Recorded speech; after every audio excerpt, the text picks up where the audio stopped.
Puspusan na ang paghahanda ng Galleries Tower High Risers isang linggo bago ang muling pagbabalik ng Premier Volleyball League. Ano naman kaya ang pagbabago sa koponahan kasunod ng pagpasok ng mga bagong players? Yan ang ulat ni Bernadette Tinoy. Bagong manlalaro, bagong sistema. Ilan lang yan sa estratehiya ng Galleries Tower High Risers bilang paghahanda sa nalalapit na 2024 Premier Volleyball League o PVL.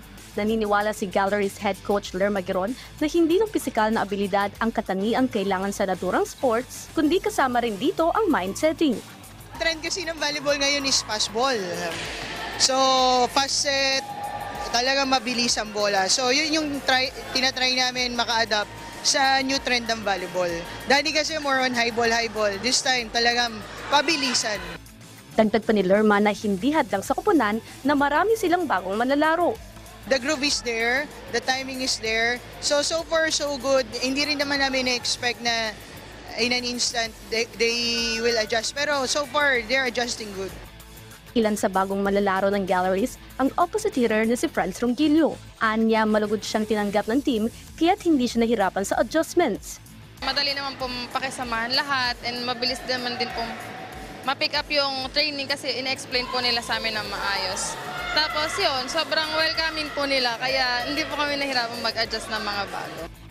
Aminado naman si Shola Alvarez na hindi lang Galleries ang nag-a-adjust sa bagong coaching staff at mga bagong manlalaro dahil karamihan sa volleyball team na sasabak ngayong liga ay may bagong athletes.